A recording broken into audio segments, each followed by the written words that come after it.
consultation, including your free credit score and free summary credit report. Don't delay. Call 800-281-0844.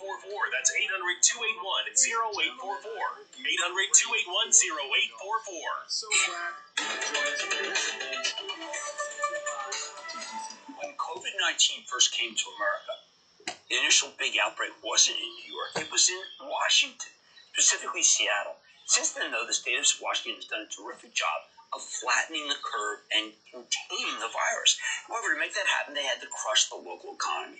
Seattle was the first big city to go through this, and they've made real strides in coping with the damage. For example, you've got organizations like All In Seattle, which is designed to pool resources and quickly deploy them to where they're needed most. Tonight, we're taking a closer look with one of All In Seattle's founding members. Now, I don't know if you remember, but Steve Singh.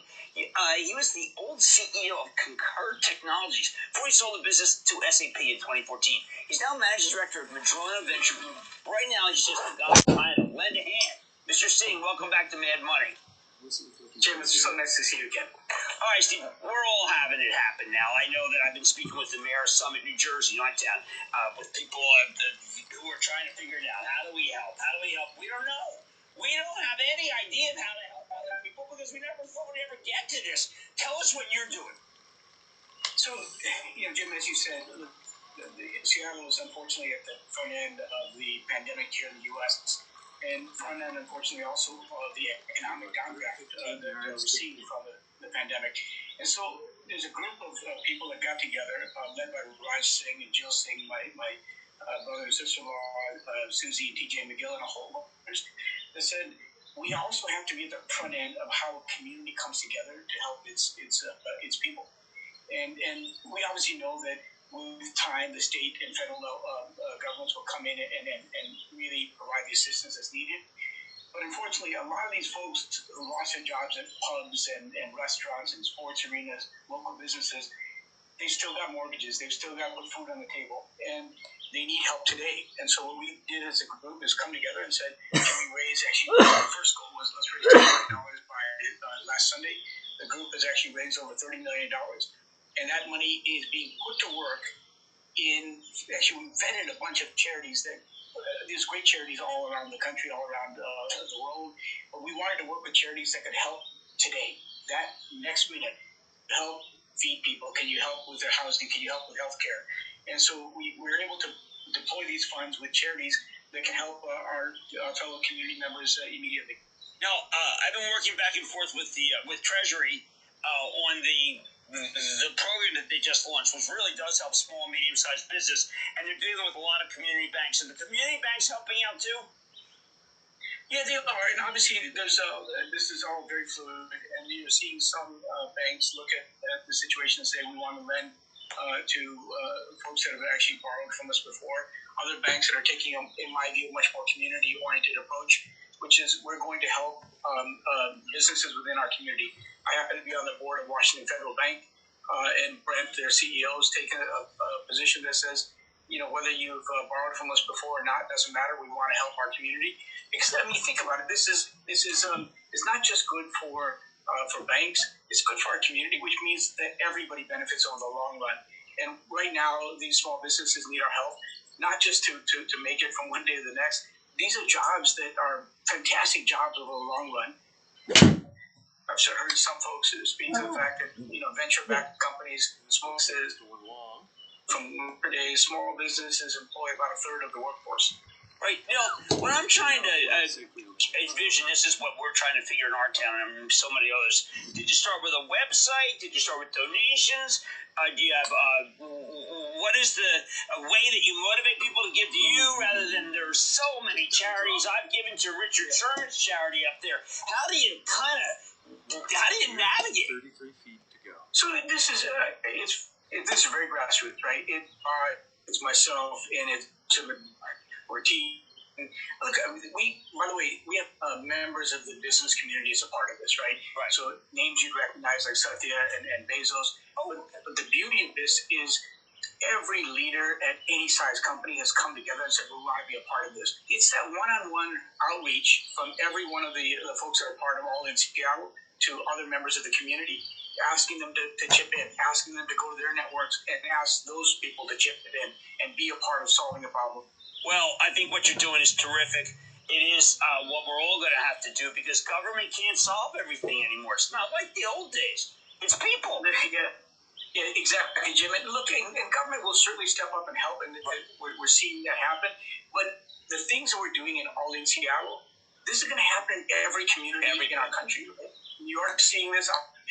Raleigh's going to see this. Every community, big or small, is going to have this challenge. I think the opportunity for all community leaders is to come together and say, our first job is to step up and help our people. I totally agree. I want to thank Steve Singh. Boy, we miss you. Let me tell you something. Managing Director of Madrona Venture Group. And we wanted him on because we want to show you what the future is going to have to look like for your town. They have money's back after the break. Hey, so are you the type of guy that wants to look put together, but doesn't want to spend hours at the mall finding new clothes? So you can look great at the office, on the road, or even just on the weekend with friends and family? I hear you. This is why there's Stitch Fix, your personal styling service that delivers hand-picked clothes right to you. Stitch Fix is simple. Sign up in just a few minutes. Tell them about the brands that work for you, and even let them know what types of styles you prefer. Stitch Fix is convenient. You get great clothes delivered right to you, so you can try new styles on in the comfort of your own home, and make a decision without any pressure. And Stitch Fix is on your terms, and priced to match your budget. There's no subscription required ever. Keep what you want, and send back anything you don't. So, isn't it time you got it all together? Get started today at StitchFix.com. Stitch Fix, personal styling for men, women, and kids. Stitch Fix, personal styling for everybody. This is an important message from the CDC about coronavirus. If you are young or otherwise healthy, you are at risk and your activities can increase the risk for others. Work or school from home whenever possible. Avoid social gatherings in groups of more than 10. Avoid eating or drinking in bars, restaurants, and food courts. Use drive-through pickup or delivery options. Avoid discretionary travel, shopping trips, and social visits. Visit coronavirus.gov for the latest information from the CDC. That's coronavirus.gov. Think big, okay? We're going down now, and I know that, and you know it, we all know it, we feel it in the stock market, but we don't know when science is going to cause this, and it is going to take science. The government's going to keep it in place if you're a small business person, but in order to get the customers back, you got to have the other side too. I am a person who is an optimist, and I am confident in our scientists. I don't want to bet against America, so I'm not going to tell you to run for the hills. I am saying have a nice cash position, but I am saying it's also don't give up. That's never right. Like I said, there's always a bull market somewhere. I'm trying to find it just for you right here on Made Money. I'm Jim Cramer. I'll see you Monday. A very special CBC program, The Path Forward Your Business with Marcus Lemonis, is up next. Hi, I'm Randy, and this is Dave. We're the founders of Bombas, makers of the most comfortable socks in the history of feet. So comfortable, we've sold and donated over 8 million pairs. Yes, donated. Why? We learned that socks are the #1 most requested clothing item at homeless shelters. So we started Bombas with the mission of donating a pair of socks for every pair we sell. To donate and sell a lot of socks, we became obsessed with comfort. We reinvented the sock from the ground up, using the best materials available, like the softest and most comfortable cotton. Getting rid of what wasn't working, like that annoying toe seam you can probably feel if you wiggle your toes right now. And inventing a few new comfort innovations along the way, like arch support that feels like a hug around your midfoot. It worked. People tried them, loved them, told their friends about them, helping us sell and donate over 8 million pairs. Try them now at bombas.com/CNBC and get 20% off your first order. That's BOMBAS.com/CNBC. This is an important message from the CDC about coronavirus. If you are elderly, stay home and away from other people. If you have a serious underlying health condition that can put you at increased risk, such as a condition that impairs your lung or heart function or weakens your immune system, stay home and away from other people. And keep in mind, even if you're young or otherwise healthy, you're at risk and your activities can increase the risk for others. Visit coronavirus.gov for the latest information from the CDC. That's coronavirus.gov. Public. Let's bring in CNBC contributor Dr. Scott Gottlieb right now. He is the former FDA commissioner. Doctor, it's good to have you with us again. Your reaction to what the CDC is now recommending? Good policy. There's more data that came out today. I put it up on my Twitter account about how masks can prompt a reduction in transmission of flu and presumably coronavirus. And so this should be incrementally helpful in areas especially that are hard hit by the coronavirus, where you have a lot of mildly symptomatic or asymptomatic people who are going out and potentially spreading the virus. This will cut down their risk of transmitting the virus to others. That's going to be the biggest effect of this policy. We've talked nightly, Dr. Gottlieb, about governors who are issuing stay-at-home orders and those who are not. Tonight, the Missouri governor has issued one. Still, others are not. The president asked about it tonight, says he is leaving it up to them. Well, the federal policy amounts to a stay-at-home order, if you will, if the governors would follow it. In our federalist system, it really does fall into the hands of the governors and local officials to implement those recommendations. And some governors haven't. As you said, if you look at data in the heartland and the Midwest, you see much more travel by consumers. Consumers are not staying at home. They're going out. They're not social distancing. And those states had the ability to get a head start in this insofar as they saw what was happening in other parts of the country. And if they implemented more vigorous steps, they had more of an opportunity to prevent large outbreaks in those cities. Now, hopefully they will dodge it here. Hopefully they won't have a lot of spread in those parts of the country. But germ theory being what it is, this virus wants to go everywhere. And so I fear that no state is going to be completely spared by this. You're seeing in the models tonight some slowing in new cases in the Northeast and New England, particularly New York. New York's going to have another tough week, and hospitalizations and deaths, unfortunately, are going to lag new cases. But new cases may start to slow next week, and you may see New York start to hit a peak. The attention is going to start to shift to the Southeast and the Sun Belt, where you're going to see cases start to grow very quickly. Louisiana looks very bad tonight, and Texas, Georgia, Florida, all have to be areas of concern right now. That's exactly what you tweeted earlier. In fact, you say some of the models, including the one that the White House watches, are showing some signs of slowing, including this area and up in New England, as you say. Still very worrisome, though. Detroit, Los Angeles, New Orleans, Miami, Georgia, Texas, they need to be watching things very closely in the coming days. What will you be watching for, Dr. Gottlieb, over the weekend? Well, I think you continue to look at the new cases and see what the time that it takes for the states to double the number of cases. Right now, Louisiana is doubling every 3 days. Florida is doubling every 4 in terms of the total cases in those states. The other thing to look at is the testing and the positivity rate. A lot of states still aren't testing a lot. Texas is testing 0.19% of their population. Georgia's about 1.17%. That compares to New York, which leads the nation at about 1.25%.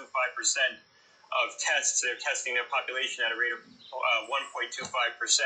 So you look at the rates by which states are testing their populations, and if you see states not testing a lot of the people within their state, but nonetheless having a high positivity rate and mounting cases, that's a bad combination. That means that there's probably a lot of undiagnosed infections, and that in fact is what it looks like right now in states like Louisiana and Florida. Certainly, Los Angeles and Detroit also look concerning, but those were cities that implemented mitigation steps earlier, and so you hope that over the next week or two, you're going to start to see the benefits of the steps that they took to try to slow the spread.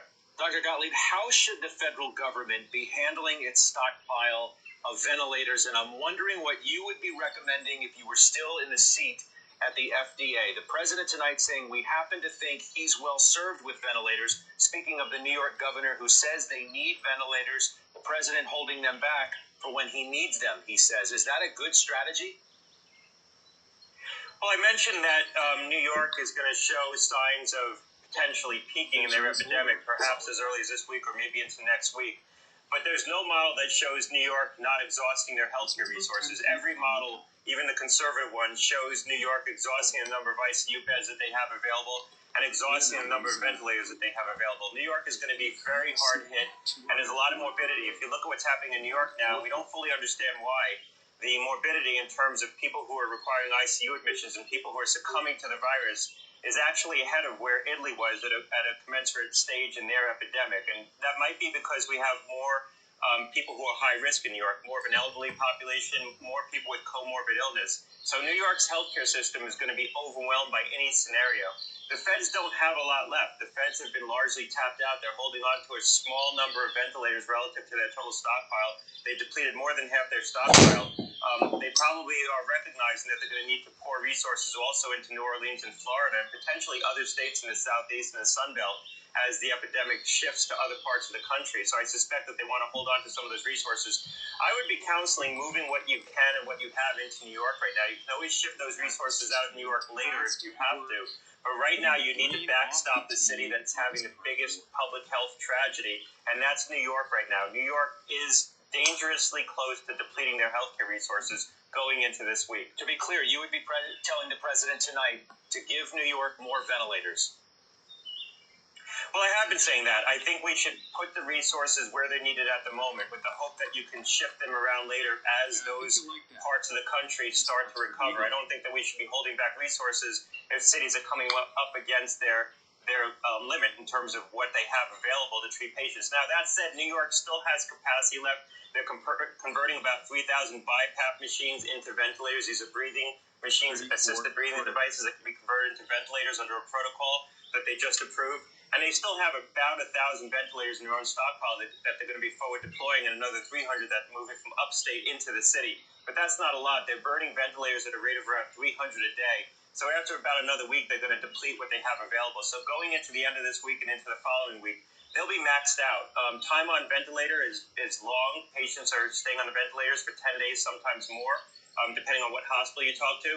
And the mortality rate, once people get intubated, is very high. Now, the CDC has not published statistics on this yet, and they ought to be publishing that soon on what the collected clinical experience is in the United States. But when I talk to hospital leaders about their experience inside individual hospitals, both in New York and other parts of the country, they're saying that 70 to 80% of people who get intubated with COVID-19 ultimately succumb to the infection. That's very high. Dr. Gottlieb, we appreciate your time as always. Enjoy the weekend. We'll see you on the other side of it. Thanks a lot. That's Dr. Scott Gottlieb once again with us tonight. And there is another breaking story tonight. Billionaire investor Warren Buffett's Berkshire Hathaway selling massive amounts of airline stock. Phil LeBeau joins us now with that story. Phil? Scott, this news came out late this afternoon, and here's what Berkshire Hathaway did.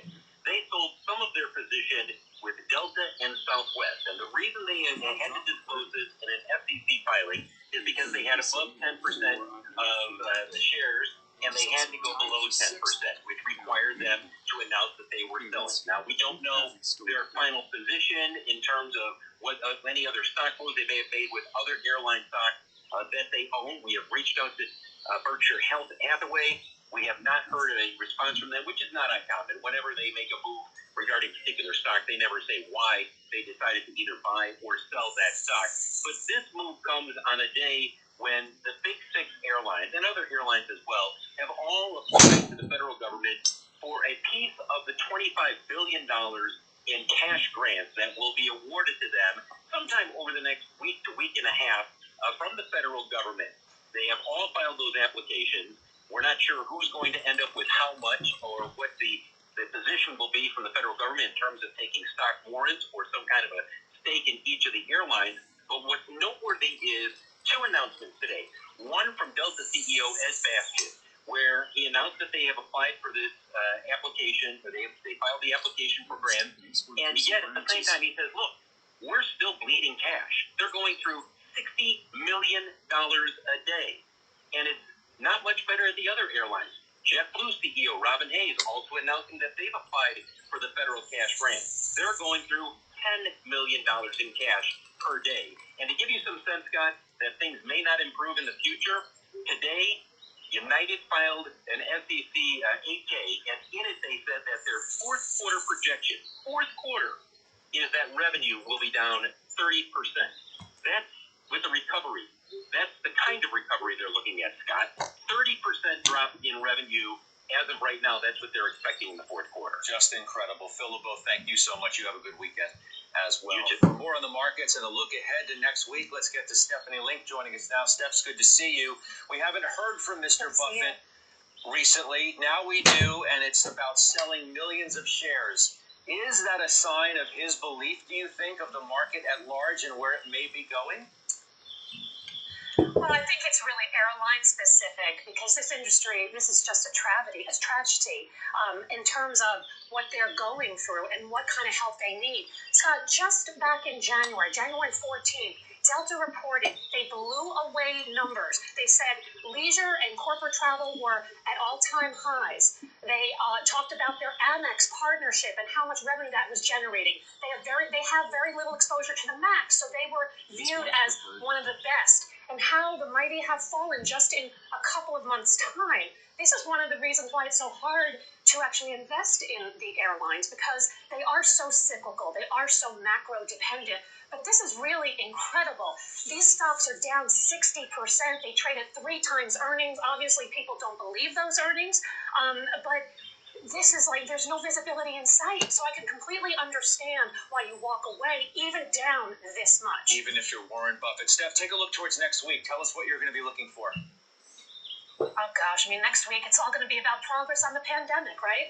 And to continue to see if the Fed's QE is providing enough liquidity. I was really encouraged by credit spreads this week thawing out a little bit, but we do need better data on the pandemic, and I don't think we're going to get it next week. I think we're going to get it in the coming weeks because we do have more tests and social distancing, and now the CDC recommendation on the masks. So I do think eventually this is going to stabilize, Scott. But I've said all along, the volatility continues until we see a peak in virus sales. So the next thing I'm watching, though, is that bond market. We have to see continued stabilization. I'm encouraged by that alone this week. More volatility next week, likely. Steph, thank you so much. That's Stephanie Link joining us tonight. There is much more ahead on this CNBC special report, Markets in Turmoil. It feels really unreal. Next tonight, coping with the sudden shock of losing your livelihood. Plus, the path forward. Individual business owners on whether the government's bid to help, starting today with loan help, worked or failed. Before the break, images from around the country on day 96 of the coronavirus crisis.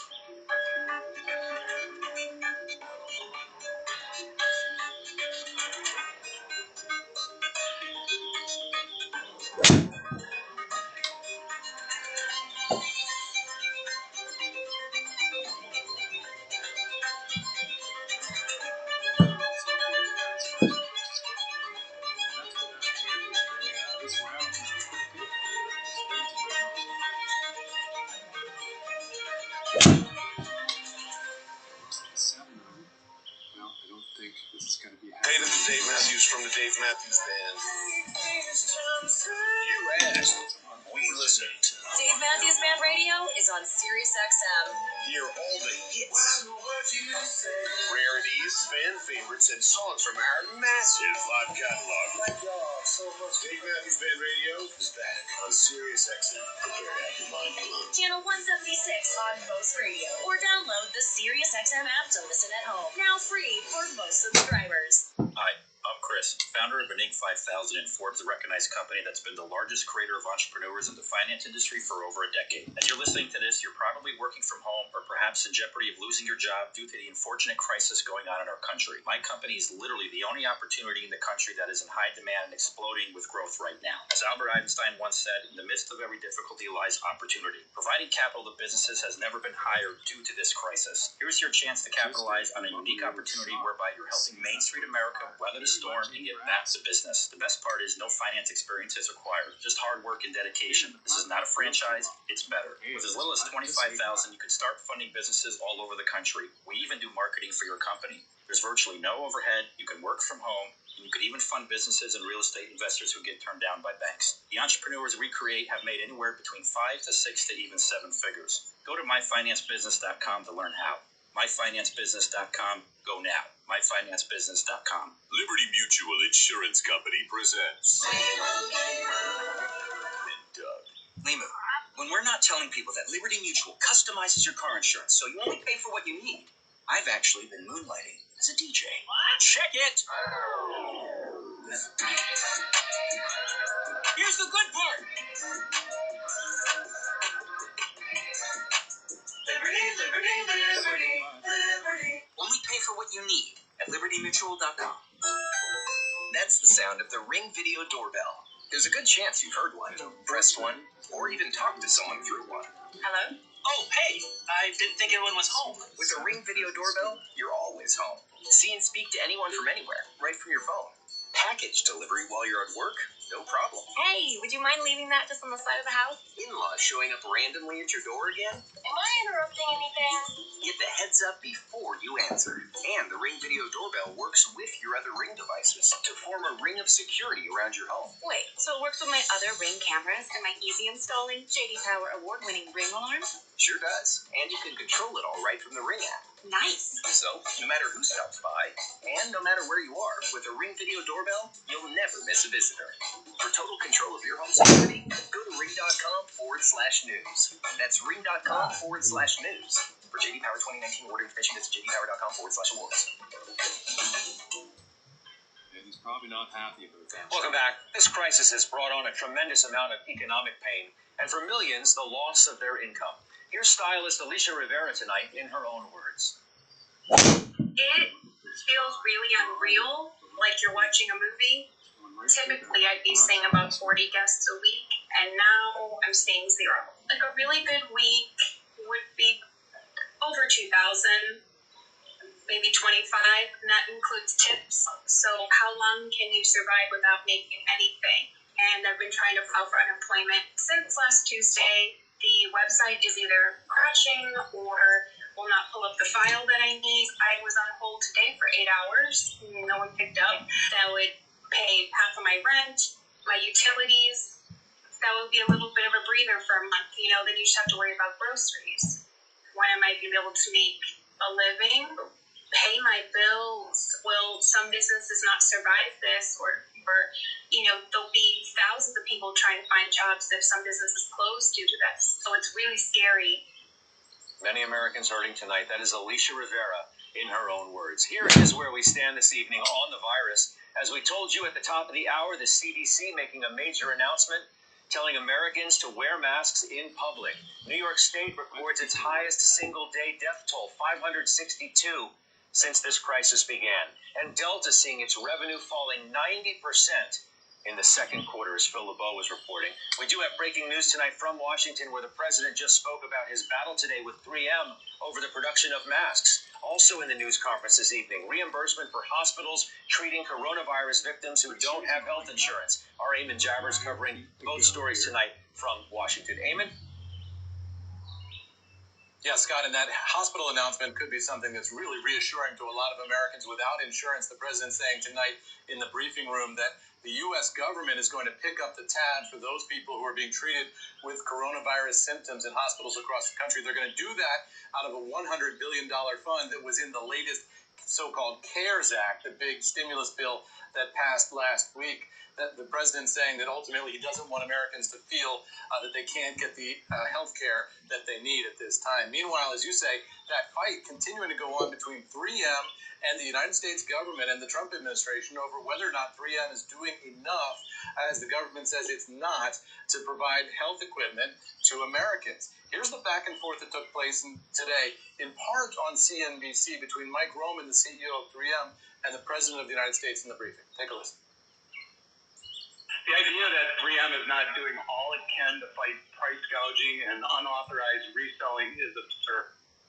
The narrative that we are not doing everything we can to maximize delivery of respirators in our home country, nothing could be further from the truth. We are doing everything we can to maximize our efforts and to fight COVID-19 and to support the healthcare workers here at home in the U.S. I don't blame them. They can push back if they want. We're not happy with 3M. Yeah, not happy, and the people that dealt with it directly are not at all happy with 3M. So we'll see whether or not we do. I heard what he had to say today. I don't know the gentleman, but we're not happy with 3M. And Scott, that war of words continues tonight in the New York Times in an article that was just updated at 7 p.m. Peter Navarro, the White House trade advisor, has blistering criticism for 3M. Listen to what he says. He says, all we get from the CEO on down to the head of their PR department is lie upon lie.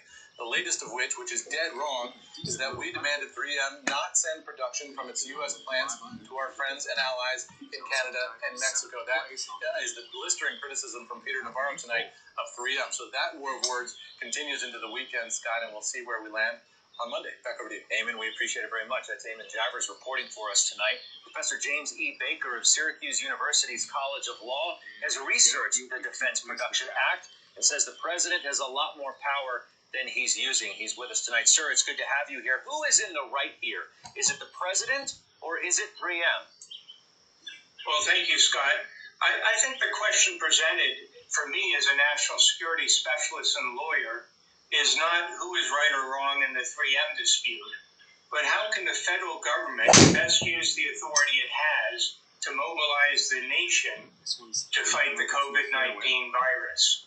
And I worry that focus on a particular aspect of one contract or another will distract us from the most important message, which is the federal government should use all the authority it possesses to mobilize the nation. And it happens that there is a law, the Defense Production Act, that gives the federal government all the authority it needs. Now, what happens with the 3M dispute is it focuses all the attention on just one provision of the Defense Production Act at the expense of the others. Would you mind if I outlined what those authorities are? Nope. There are 4 authorities that should be brought to bear immediately now so we can close the gap between what the governors are saying they need and what the current rate of supply is. There is the prioritization authority, as you know, and as 3M well knows, which allows the government to step in and say, we want you to prioritize this contract over that contract or the other one.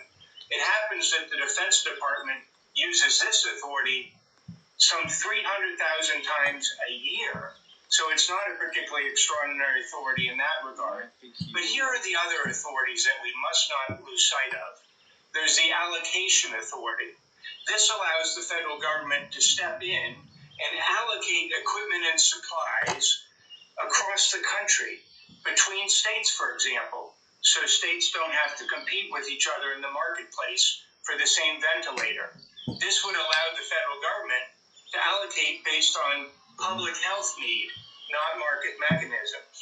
In addition, if there happens to be a raw material that is scarce and needed for masks, the masks we're all going to be wearing now, the federal government can step in and make sure that that material goes to this factory rather than that factory. I understand, but let me ask you a question. Let me ask you a question, and forgive me for interrupting. Should a U.S.-based company in a crisis like this be exporting any of its product outside of the United States, regardless who our allies are at whatever time? This is a national emergency in the United States. Should 3M be shipping any of their masks outside to Canada or Latin America? Well, that's why I want to look at it holistically, because I can't answer that question until we step back and look at the greater whole. The question is not whether China should have masks or Canada should have masks and not the United States. Well, should the government have the authority to tell 3M all of your masks produced in the United States need to stay in the United States right now because this is a national emergency? Or should a private enterprise have the right to say, we are keeping our agreements because we think that it could hurt the U.S. in the long run if there's retaliation? That's the point I need to get to, and then I'm afraid I have to go. Sure. Well, the question is, the authority is there, but the goal here should be to make sure all health workers have masks, not just American health workers. A pandemic is necessarily a global emergency, not just a New York emergency, not just a U.S. emergency. The Defense Production Act would allow the government to incentivize more American companies to step in and build these masks. That's exactly what the government should be doing now. Professor? Not beating up 3M, but getting more people, more companies to build masks and start tooling up for the vaccine to come. Mr. Baker, that's what I'm about. I appreciate your time this evening. Thank you so much. That's James E. Baker joining us. Up next, the path forward. 3 business owners, all applying for federal help in the middle of this horrible crisis. Next, their fears and frustrations. And the path forward. Business leader Marcus Lemonis joins as well in a bid to help get American business back on its feet. This CNBC special report, The Path Forward, is coming right back. With the challenge of uncertainty upon us all, we wanted to share some ways to keep you and your vehicle protected. I'm David McNeil, founder of WeatherTech. Our American-made floor liners and cargo liners protect the carpet by acting as a barrier. Easily hosed off, they can also be wiped clean with disinfectant. Our seat protectors can be sanitized with wipes or sprays and are machine washable. And our cup phone cleans easily with disinfectant while holding your phone securely for hands-free viewing. Rest assured that WeatherTech can help. Order today at weathertech.com. What do you get when you take two of nature's most heart-friendly superfoods, grapeseed extract and beets, and combine them into one delicious, convenient soft chew that's bursting with flavor? Introducing Super Beets Soft Chews. Super Beets Chews combine the functional power of premium heart-healthy beets and exclusive grapeseed extract, sourced for its unique heart benefits. Just 2 Super Beets Chews a day includes clinically researched grapeseed extract, shown to support heart health. And you'll love their pomegranate berry flavor. It's so good it tastes like candy. You won't find blood pressure support that works and tastes this good anywhere else. Right now, you can get a free 30-day supply with your first purchase by going to getsuperbeets.com/CNBC. This offer is exclusive to radio listeners only. You can't get a deal like this anywhere else. That's getsuperbeets.com/CNBC for a free 30-day supply with your first purchase. Getsuperbeets.com/CNBC. These statements have not been evaluated by the FDA. This product is not intended to diagnose, treat, cure, or prevent any disease. Hi, I run a small accounting firm, so for me, numbers are a big deal. That's why I love our UMA office phone service. For one, it's incredibly reliable and easy to use. Secondly, UMA office is only $19.95 per user per month. That's big for a small business like mine, because I get a large number of features while reducing my phone bill. Like UMA Office's virtual receptionist and mobile app. Inbound callers are automatically routed, so I never miss a call. Now, I look like a pro wherever I go, because my office is virtually anywhere. Plus, it was so easy to switch, and I was able to keep my current number. Not only that, with UMA Office, there are 0 contracts. Nothing's better than that. UMA Office phone service. It's built for small business. Call 1-833-BUY-UMA. If you call now, UMA Office is just $19.95 per user per month. 1-833-BUY-UMA. That's 1-833-BUYOOMA. Or visit UMA.com. Attention investors, everyone knows you need to diversify from stocks. National Realty's Class A Property Fund includes prime income-producing property, backed by our proven track record. Your apartment building secured, you're recession-proof, you're diversified in 15 locations and have monthly cash flow. This portfolio has $750 million in new construction. Remember, no matter the market, it's always a landlord's market. Call 201-210-2727. That's 201-210-2727. The offer to buy or sell any security is only made by a private placement memorandum. Read it first and invest wisely. Past performance is no guarantee of future results. National is a real estate development firm. See us at nria.net. Hi. Let's do this. I was training for the Olympics, and unfortunately I got injured and didn't make the team. I ate and drank everything in sight. I did anything and everything that I thought would get me like that skinny, and it never worked. And then I tried Noom. Noom taught me how to change my habits a little by little. They say it's based on a cognitive behavioral approach. I just say it works. Visit Noom.com and lose the weight for good. Domino's has contactless delivery, so you can safely get pizza even while you stay indoors. Just take those old records off the shelf. Choose contactless delivery next time you get 2 or more medium 2-topping pizzas for $5.99 each from Domino's. For nearly 100 years, we've worked to provide you with the financial strength, stability, and online tools you need. And now it's no different. Because helping you through this crisis is what we're made for.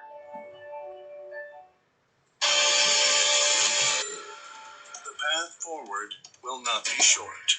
It will not be without pain. For America's individual business owners, the challenge is already well underway. From finding money, paying rent, to taking care of employees. And now, the stress of getting much-needed loans from a government program designed to keep these businesses alive. Tonight, business owners tell us their stories and problems. And the prophet, Marcus Lemonis, tries to help them find the path forward. Once again, here's Scott Wapner. Good to have you back with us tonight. The Small Business Administration's stimulus loan program got off the ground today. It has not been a smooth liftoff, however. Our Kayla Tausche in Washington following that story for us. Kayla, good evening. Good evening, Scott. Most small businesses lining up to get this money are still waiting after a spotty rollout that will see most major banks not able to offer these loans until at some point in the middle of next week. For companies with fewer than 500 employees, they received about $3.5 billion in payroll loans today. That's 1% of the amount allocated. Bank of America alone received applications for $22 billion, but came under fire for servicing only longtime borrowers. Chase's website crashed upon launch, and Wells Fargo, PNC, and Citigroup say they need more time. Many communities were left frustrated too.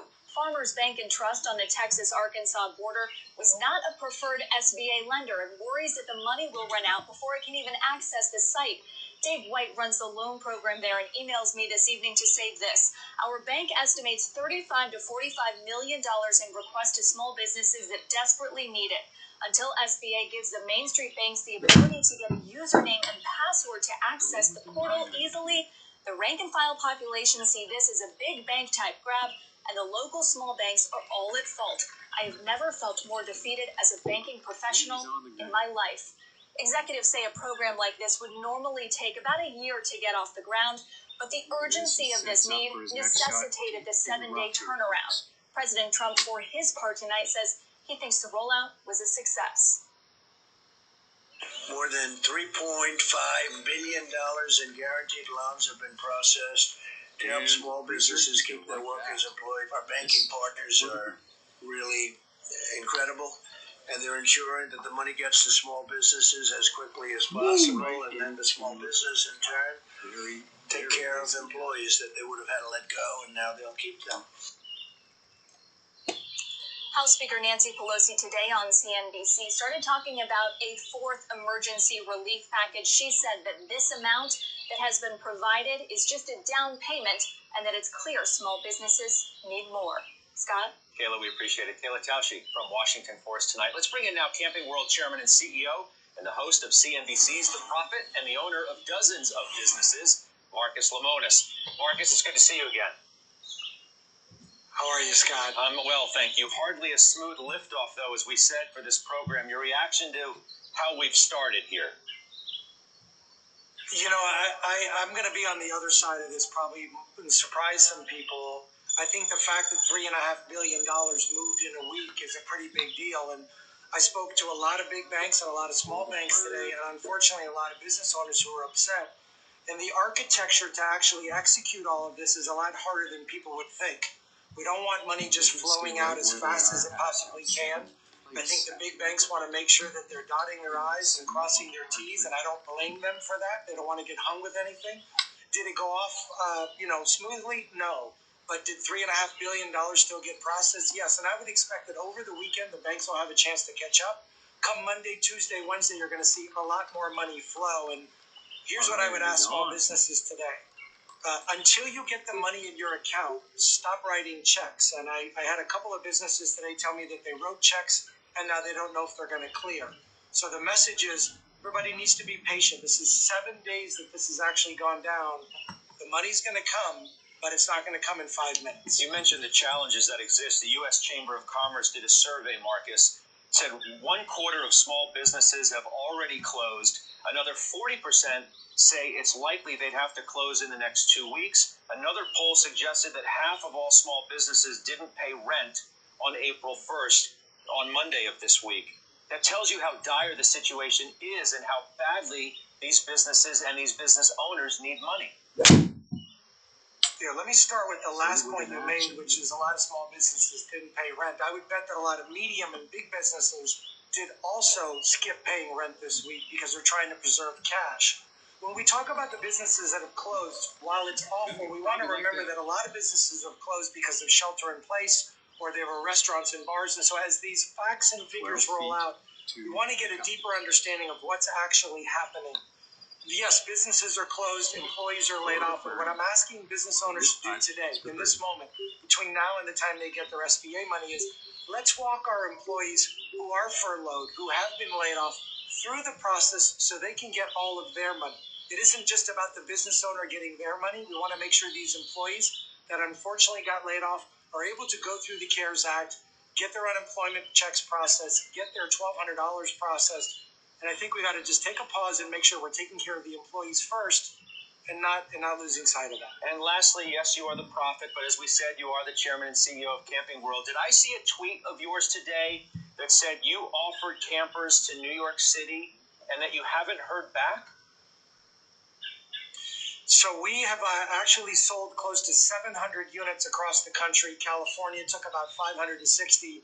In getting a lot of requests from friends and business associates in New York, I reached out through Twitter offering up to 200 units at no charge for the city to use them. I did hear back about an hour ago from people from the mayor's office and the governor's office that they don't need them yet, but they appreciated the fact that they know that with a phone call we can deploy these RVs into Manhattan, and people, at least the volunteers and the first responders, will have a chance to rest, eat, sleep, do whatever they need to. So yeah, we want to be there for everybody right now. Nice of you to do that, and glad to hear that you did hear back, even if it was just recently. Thank you very much. We'll take a quick break. We'll come back with Marcus Lemonis, because up next, we're bringing in 3 American business owners, all applying for loans today.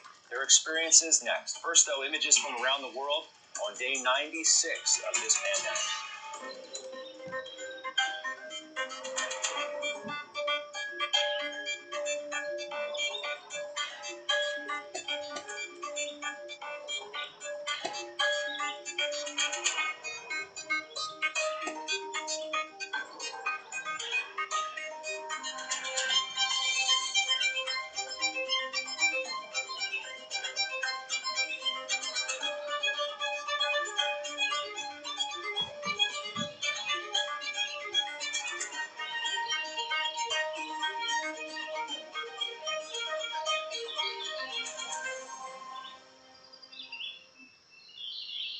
Cardinal Timothy Dolan here, everybody. Troubling times.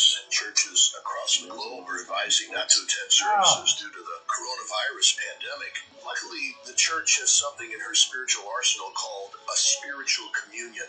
Hear daily Mass from St. Patrick's Cathedral in New York City every morning, 7 a.m. East, and on Sundays at 10:15 East. Palm Sunday Mass, all of the Holy Week liturgies, and of course the glorious Easter Sunday Mass. Pray with us on the Catholic Channel, Sirius XM 129.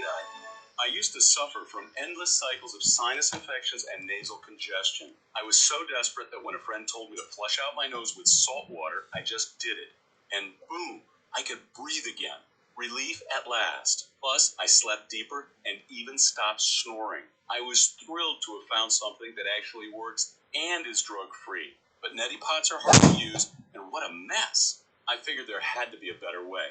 But there wasn't. So I invented it. And I named it Navage, a high-tech, self-contained nasal irrigator with powered suction. My name's Martin Hope, and I want you to experience drug-free sinus relief too. Try Navage, and if it doesn't relieve your congestion and help you breathe better, sleep deeper, and snore less, return it for a full refund, no questions asked. That's Navage, N-A-V-A-G-E, available online and at Walgreens, CVS, Rite Aid, and Bed Bath & Beyond. Navage, N-A-V-A-G-E. Dream of owning your own company? Decorative concrete is one of the fastest growing trends in home remodeling. And Concrete Craft, the billion-dollar industry leader, has franchises available in your area. What really drew me to Concrete Craft was low overhead, a small amount of team can get you to pretty good revenue. As a Concrete Craft franchise owner, you're not pouring concrete. You're transforming ordinary concrete into extraordinary designs with support from Concrete Craft. They teach you the marketing side, the sales side, how to do a quote, and then all the way through installation and mixing and colors and different products. You can't learn all this in 2 weeks. Invest in your future today. Learn more at concretecraft.com/radio or call 888-81-CRAFT. Plus, find out how you can get free airfare and hotel for Concrete Craft Discovery Day. That's concretecraft.com/radio or 888-81-CRAFT. This is not an offering to sell a franchise. Franchise offerings are only made through your franchise disclosure document. Call and ask for details. You're a small business owner, and there's nothing small about what you do. That's why Dell Small Business Technology Advisors give you trusted advice, one-on-one partnership, and tailored tech solutions, like computers with Intel Core processors, servers, storage, networking, plus thousands of top-brand electronics, accessories, and software. No matter your technology needs, Dell is here to help your small business do big things. Call 877-BUY-DELL to speak with an advisor today. That's 877-BUY-DELL. Fact: Emily hasn't bought groceries in weeks. So, how is she creating this masterpiece? Her freezer is stocked with Daily Harvest. That's how. Chef-crafted food, organic ingredients, delivered to your door, ready in minutes. See for yourself at dailyharvest.com. Go to dailyharvest.com and get started today. Welcome back for our Path Forward. With us tonight, three business owners, Ashley Kleinschmidt, Alex Smith, and Eric Casaburi, who we met last week, and of course the prophet, Marcus Lemonis. Marcus, it's yours. Thank you, Scott. For the three of you that are out there, thanks so much for joining us tonight. I know that it's been probably a frustrating week and definitely a frustrating day. We've heard from everybody. The one thing we're not going to do is avoid manners in this moment. And so, Ashley, I'd like to talk to you first about what's happening in your business and tell me a little bit about the frustrations you had today. Sure. Well, thanks for having me. The first week I had to lay off my entire team, my 6 girls, my employees, and cut down their part-time hours. So that was the first frustrating part of all of this for me, and having to close down my store. We've been pivoting to find different ways to have, our sales that we were usually used to. But now it's applying for the loans. The loans haven't really worked out for us so far, but fingers crossed. Well, I want you to be a little more optimistic about the loans. I spoke to senior folks at Chase earlier this afternoon, and they're very confident that the system glitches are going to get worked out. So I'm confident that if you put all your information right, you're going to get the loan that, quite frankly, you deserve. In terms of pivoting, I noticed that you're doing a lot on Instagram. And what advice are you giving other business owners about how they have to reinvent themselves in this moment to try to find some source of revenue? And then, most importantly, what are you doing to help your employees bridge the gap between now and when they come back in the future? Sure. Right now, social media has been a really great platform for us. It's really opened my eyes to just think of the future as well, of all the ways we can really connect with clients, not only locally, but across the U.S. Now we've started to offer virtual makeup classes where women can take 45 minutes to an hour just to connect with us and learn how to do their makeup. Feeling good during this time can definitely help. And so I've really been focusing on doing a lot of virtual consultations and just connecting with our clients that way.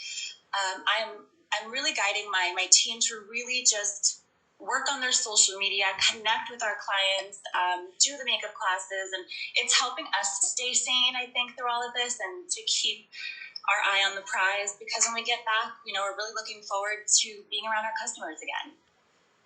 The one thing that I'm going to tell you, and I'll tell Alex and Eric all together now, is that there is a lot of information out there for employees in terms of how they're going to collect unemployment and what the money's going to be and how all the money's going to flow to them. And I would encourage all of you to use this weekend and almost every day, actually, to try to figure out how to show them the roadmap. In fact, I'll post something tonight on my Twitter account that gives you a really basic example of what kinds of things they can be doing, because the same way you're trying to apply for a loan from a bank, those folks are also looking for sources of income.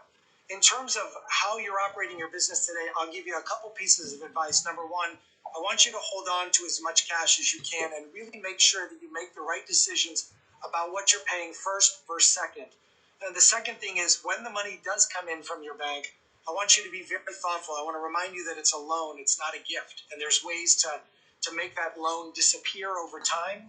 But there is the severity of the fact that it is a loan, and you do have to have a plan. Have you thought about what you're going to spend the money on?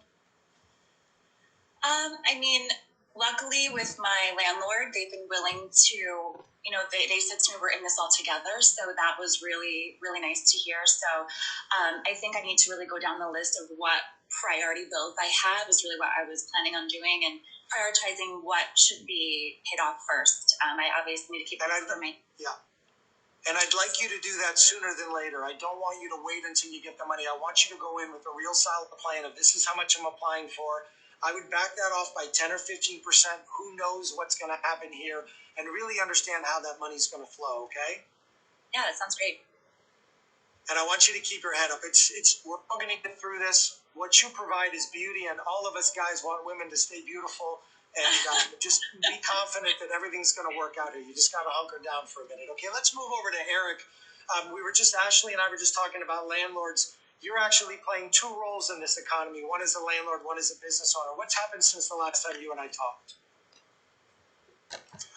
So, Marcus, to your point earlier, the breadth and the depth of this is enormous. What's happening? I mean, the SBA process is normally $28 million a year in SBA loans, and they're about to do $28 billion in a year, and they're going to do $350 billion. It's in 90 days, and it's probably going to happen a lot less than that. It's just insane to imagine how that's going to happen. So, in talking to tenants this morning, all day on the phone with tenants, you're right. April 1st is come and gone, and some tenants have actually paid. Some tenants we've made arrangements with, and some tenants have not paid in some of my particular real estate. On the flip side, I've talked to landlords and colleagues of mine, some of whom I'm tenants with myself, and what are the arrangements? And I ran a payroll this week. I ran a payroll for one of my companies. We kept everybody on. We're trying to do the right thing to make sure we are properly have our ducks aligned for the right processing of the PPP loan. But it's hard. It's hard to watch that go out when you see zeros all across, when you look at what's happening in the bank account. It's challenging on both sides, and the stories are all identical. Everyone has been diligent. They're trying to get these loans, so it's not like people are sitting on their hands. Everyone I've spoken to, all of us have done all the proper and appropriate things. The challenge is the regulations are shifting, as you know. As of last night at 8:30, another regulation change from the SBA. So the banks are kind of like, hey, sorry, and we're working on this. Here's the application again, refill it out. One or two things have changed, but you got to just roll with those punches. As a business owner, you have to just follow and toe the line that they're throwing out to you. Yeah, and I think the most important thing is, and people aren't going to like it when I say this, banks are not the enemy in this process right now. They're trying to facilitate these SBA loans, and they're operating from the same playbook that you and I are, which is no playbook. And they're being asked to process loans with a single piece of paper application, and I think sure that they keep some regulatory process involved, some validation process involved, so that everybody isn't scammed through this process. I'm worried that there are going to be a portion of people who have either closed or about to recently close that may game the system. So the fact that the banks are taking an extra day or two to put the bells and whistles and the suspenders around everything, I'm not as upset as some other people are. I don't know if you necessarily agree or disagree with that. I 100% agree with you. Right before we got on this segment tonight, again, I was on the phone with close banker friends of mine that are doing these loans. These are guys that are on the other side. They're working for these community banks, and some of them are doing larger scale banking. And the same thing was, hey, Eric, listen, we just don't know what's happening. We're all in uncharted waters, but we've never done a loan, especially an SBA loan, and not had a tremendous amount of documentation. And I personally have been through quite a few SBA loans since I started in business. And that process is insanely long, especially for an impatient person. And at a time like this, what they're trying to do in such a short period of time, I frankly, Marcus, I don't know how they're going to do it. It's if they pull it off, and I'm rooting positive that they are. But there is going to be some scrupulous people that may take advantage of this process. These banks don't want to get caught in the middle, and I understand that because they're a business also. So everyone has to do their diligence, including these bankers that are going to be helping us next week. And that's really the line is, hey, we're gonna be doing this next week. It looks like middle of the week next week is the day I'm hearing Wednesday, Thursday. A lot of the banks I'm talking to, the TD Bank, the Center State Bank, the community banks, they're going to start hammering away at this in the middle of the week next. This process requires respect, and it requires everybody to go through this process. And so when I hear about business owners or sending nasty emails, I'm going to tell you right now, I don't want to see any of that kind of stuff. People are trying to make this work for everybody. And as you think about it, we're all struggling right now. And let's go to Alex. Alex, we know that you own restaurants all over the country. Can you give us a synopsis of where your restaurants are located? Sure. Thanks for having me on, Marcus. So we're located predominantly in Maryland. We're also in Texas and Florida. and we have 15 properties, 14 are out of operation, and one is still currently in operation. And Alex, are you doing any takeout business, or did you say your 14 restaurants are actually closed completely? 14 out of the 15 are closed. We have one that was a diner-type carry-out business that was doing carry-out before, so we kept that model. It's been very tough. We never tried the takeout model, but it was just, in our belief, not sustainable. And you're seeing restaurants all over the country that started to do that, now going away from it. It's just a tough model for the fine dining business. How many employees did you have to furlough? We furloughed 1,000 employees it was Monday, March 16th. And it's been absolutely devastating. Yeah. Can you walk me through what you're doing as part of this SBA loan process? I'm not going to ask you for any of your numbers. I know you have a very big business. Can you walk me through how you approached it, how you looked at it, and ways that you think it could potentially benefit you in the long run? Sure. So the first thing we've done recently is we put all of our PPP applications in today. We think that that'll cover hopefully 8 weeks of payroll for our Atlas family and extended furlough employees. But once again, there's just a lot of unknowns. The guidance changed all day today and last night. We got all of our paperwork in this afternoon, but there's just a lot of unknowns right now. So we're going for that, and we're going through a few SBA loans to basically help us with startup expenses so we can get to the other side of this thing. I know, Scott, you've been hearing stories all day from people about this. And that's where I really wanted to pick up. The restaurant business, Alex, is a tough business even in good times. You have a lot of restaurants. I'm just wondering how you envision the other side of this, whether 15 becomes 7, or if you're confident that on the other side of this, with these loans and other things that you may be able to do, that you'll still be intact fully. So good question. We were in a position where we were fortunate. All of our properties made money before this crisis. So our number one priority is first taking care of our family members. And by that, I mean the 1,000 people we furloughed. Our goal is to figure out a way to get them through this, to make sure they're compensated somehow. And PPP has been great. And then take care of our core team members who can basically see us through this. And that way, when, our governors in the various states that we're in say go, those team members that are still with us today can get everybody back up and running, and we can get this engine started again. Alex, one nuance, and I guess this applies for everybody, one nuance that I would encourage everybody to look at is we know that the employees that are furloughed have an opportunity to go collect some benefits, a heightened unemployment amount. They're going to get a check for hopefully $1,200 or more based on their family scenario. One of the things that I've been talking to people about when they get this money, not before, but when they get this money, is to potentially allocate a portion of it to give those employees with the deepest, most dire hardships advances. Give them a chance, if they've been with you 4, 5, 6, 10 years and you know they're good for it, to use some of that money as advances. And I know that may not be a popular idea right now, but if they're going to collect unemployment benefits and they need extra cash, has any of the three of you, maybe Ashley or anybody else, thought about this idea of using some of that money, a very small amount, to give them advances to get them to the other side? Yeah, it's something I thought about for sure. And how would you approach that in your particular business? Do you mind talking about that? Sure. The girls, there's a few that have worked for me for a long period of time. So we've already had a little bit of a discussion on ways that I could help them. And it's something I've been thinking about. I don't know the actual details of it, but I know that,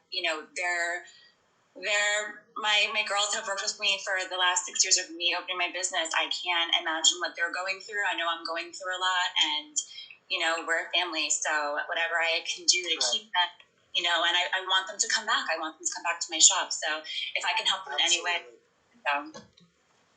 Well, for all three of you, thank you for joining me tonight. And for every other small business in America, I know we'll get through this. This loan process seems frustrating today.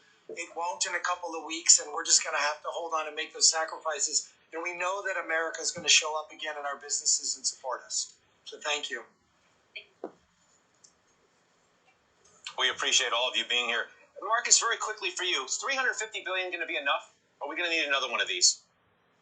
I don't know. I have to be honest. I was doing a little calculation today, and I want to be careful that we don't just assume that this is an endless pot. $350 billion is a lot of money. We have a $16 trillion GDP. I don't know exactly what small business makes that up. If we do need it, I think we need to really focus on what industries need it the most. Right. I'm very concerned about the restaurant business and the hospitality business. Very concerned about that. For sure. Marcus, thank you so much for your time this evening. You have a good weekend. Everybody do the same, please. Thank you so much for telling your stories tonight. Have a good weekend. Stay safe. I'm Scott Wapner, Undercover Boss is next. Imagine trusted financial expertise backed by a century of experience. I'm Steve Booth, President and CEO of Baird. Since 1919, Baird has advised individuals, institutions, corporations, and municipalities. Whether you're growing your company in markets around the world or planning your family's financial future, Baird has the expertise to get you there. You and Baird, imagine where we can go together. Visit Baird100.com.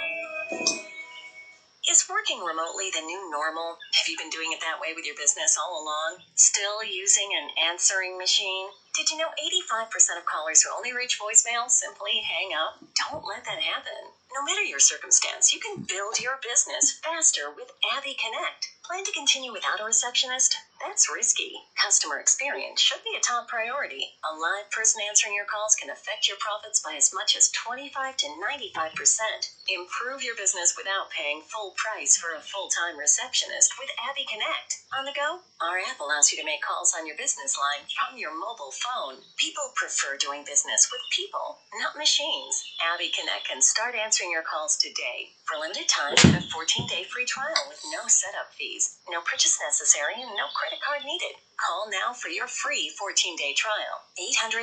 800-984-4041. That's 800-984-4041. 800-984-4041. Hi, I'm Randy, and this is Dave. We're the founders of Bombas, makers of the most comfortable socks in the history of feet. So comfortable, we've sold and donated over 8 million pairs. Yes, donated. Why? We learned that socks are the #1 most requested clothing item at homeless shelters. So we started Bombas with the mission of donating a pair of socks for every pair we sell. To donate and sell a lot of socks, we became obsessed with comfort. We reinvented the sock from the ground up, using the best materials available, like the softest and most comfortable cotton. Getting rid of what wasn't working, like that annoying toe seam you can probably feel if you wiggle your toes right now. And inventing a few new comfort innovations along the way, like arch support that feels like a hug around your midfoot. It worked. People tried them, loved them, told their friends about them, helping us sell and donate over 8 million pairs. Try them now at bombas.com/CNBC and get 20% off your first order. That's BOMBAS.com/CNBC. Trading involves financial risk and is not suitable for all investors. Past results do not guarantee future performance. Stock market have you nervous with all the massive fluctuations? With the impact of coronavirus and the upcoming election, it's virtually impossible to guess what will happen next. With Vantage Point, you don't have to. Text money to 411-411 to find out how our technology can forecast market trend changes with up to 87.4% accuracy. That's right, 87.4%. Text the word money to 411-411 to get what you need to stay ahead of market trends and better protect yourself from sudden downturns. Vantage Point's patented technology analyzes huge quantities of global data in seconds. No more guessing when to stay or when to get out. Text money to 411-411 and we'll send you a link to our free demo so you can better protect your hard-earned capital with Vantage Point. Don't wait. Text the word money to 411-411. Go to VantagePointSoftware.com for terms, conditions, and privacy policy. Message and data rates may apply. Attention investors, everyone knows you need to diversify from stocks. National Realty's Class A property fund includes prime income-producing property backed by our proven track record. Your apartment building secured, you're recession-proof, you're diversified in 15 locations and have monthly cash flow. This portfolio has $750 million in new construction.